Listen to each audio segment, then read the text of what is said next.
So the jurors are deliberating now for a second day in the trial of the accused Boston bomber Dzhokhar Tsarnaev. If Tsarnaev is convicted in this attack, the same panel will then hear more evidence to decide whether the 21-year-old will be sentenced to death or whether he will get life in prison. Heather Hansen, trial attorney, and Robert Bianchi, also a trial attorney, criminal defense attorney, and former prosecutor. Welcome to both of you. Good to have you here. Good to be here. So they deliberated for about 7 hours yesterday, this jury, and we know that they are back in there now. They asked a couple of questions to the judge yesterday, and we always try to read into those questions to the extent that we can in terms of what is on their mind, because they've got 30 charges that they're dealing with here, 12 of which are potentially death penalty charges. So from what we have gleaned on Twitter, and we're working to confirm this, so but this may be what they're asking. Number one, can a conspiracy be over a period of days or one event? And number two, what's the difference between aiding and abetting? Rob, you want to take those on first? Yeah, I mean, these are very common questions for jurors in cases like this, because aiding and abetting and conspiracy are kind of difficult. But a conspiracy is an agreement between two or more people, one or more people, two or more people, to get involved into a crime. So it can be on one occasion, multiple occasions. Aiding and abetting simply means you assisted. So these are what they call inchoate crimes. They're the kind of crimes that a jury sometimes doesn't understand the legal definition. But this should not be a predictive thing about anything. They have to go through a copious amount of evidence, and they're coming back guilty. But it does go, well, you say they're coming back guilty because we know that the defense attorney, Judy Clark, basically told them, look, he was there, he was part of this whole thing, and they're trying to separate the younger brother, who's alive, from the older brother, who is dead in this case. But these questions tell me, Heather, that they're trying to figure out how connected the two brothers are and whether or not they truly were. And Martha, you hit the nail on the head, and it's going to be very important for the penalty phase. We're going to go through a whole new trial and I agree with Bob, they will come back guilty on at least some of the counts.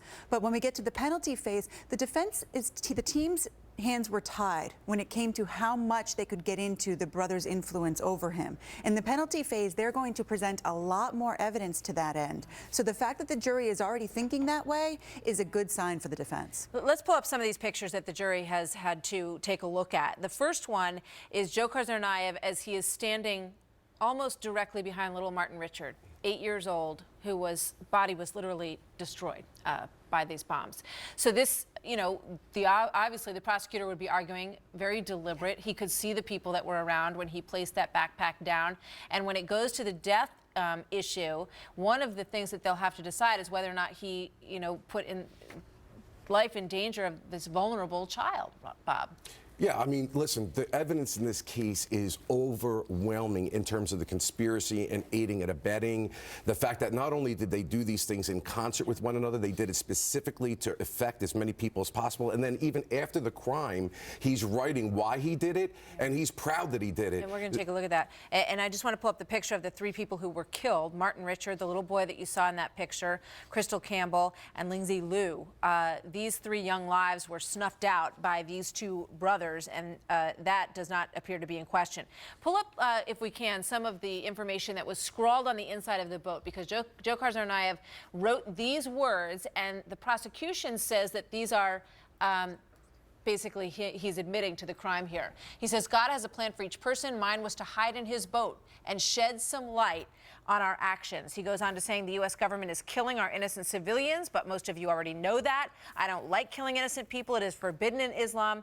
But do is said, and there's a whole shot through part of his sentence here when the police came after him, that now it is possible. Right, so the prosecution stressed that because they're really going after this as a terroristic act, which clearly it was. The defense, again, is going to have to, during the, we never heard, for example, from any of the family members of Tsarnaev.